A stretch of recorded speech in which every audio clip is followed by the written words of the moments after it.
Hey, so here's the deal. I lost the drone.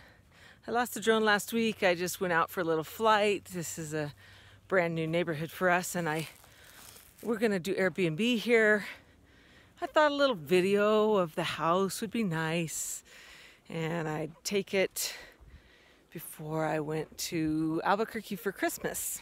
So I had an hour in the afternoon left before we were gonna, before it was dark, I guess, and then we were gonna take off the next morning for Albuquerque. So I decided to take it out to fly it, but it flew.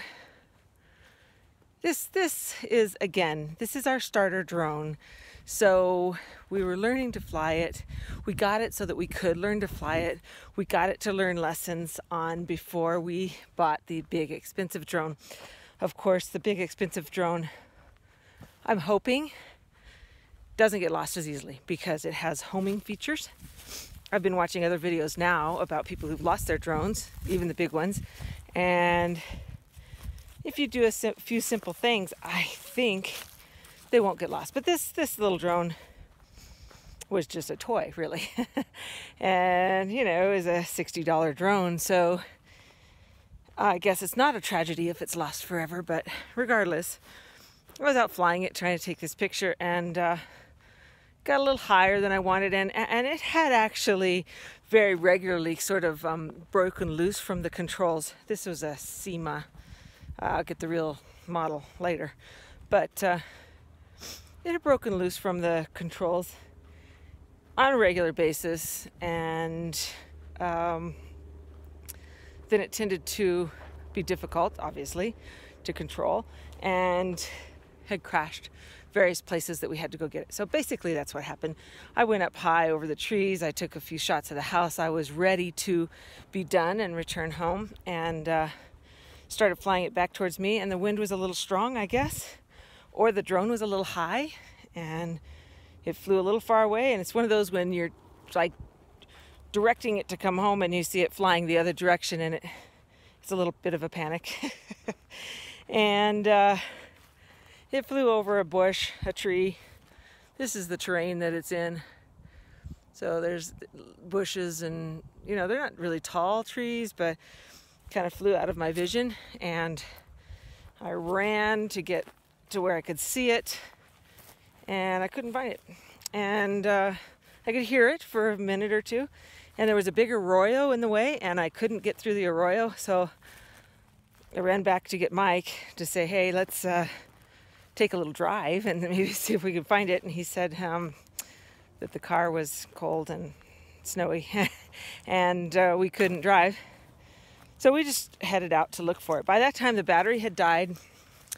There is no video capturing of the drone. I don't know if it would have been better had I looked at the picture immediately or watched the picture as it was losing control, so I could have some idea of where maybe it landed, because I was hearing it, and I heard it for a few minutes. Now, normally when it crashed, it would flip over and then it would stop spinning.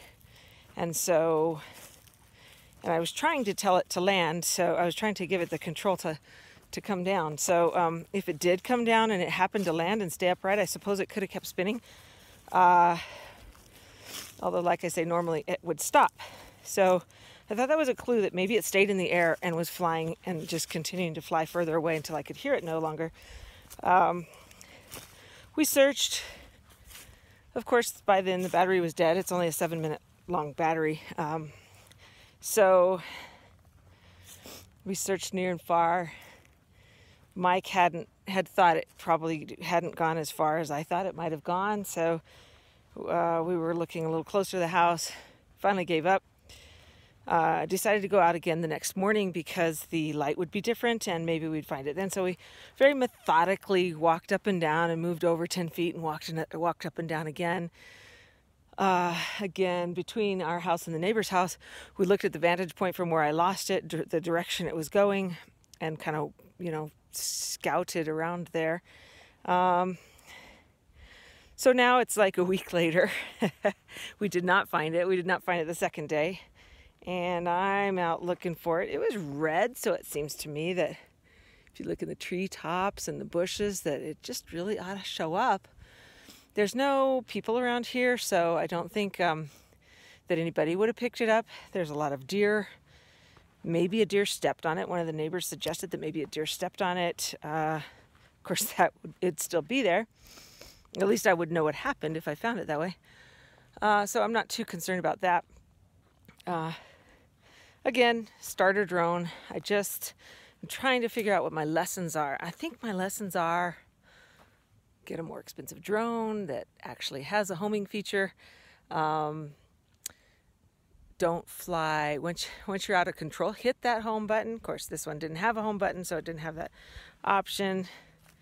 Try not to let it get out of sight. I mean, the big drones are going to go a couple miles away.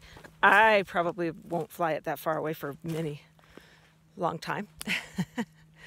So, and it's caused me to look at these different videos for how to find your drone if you lose it, or how to prevent losing your drone. I learned a couple tips about getting that home position set accurately.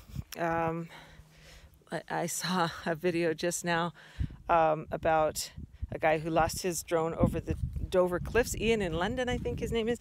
And he was saying twice he had the opportunity to hit that home button, and he just didn't. He decided he would override by flying it himself, and he flew it until his battery was too low. And he lost his drone, and he lost his expensive drone, so that kind of puts a little fear in my heart. Somebody suggested some insurance, $100 a year, that would cover loss and cover any kind of damage. That might be a good idea. I don't know. I guess it happens because I've seen, like I say, three or four videos today of people losing their Mavics or their Phantoms, of which we are going to get a Phantom, I believe. Anyway, that's enough of this video. I'm going to continue to look, and I'll let you know if I find it.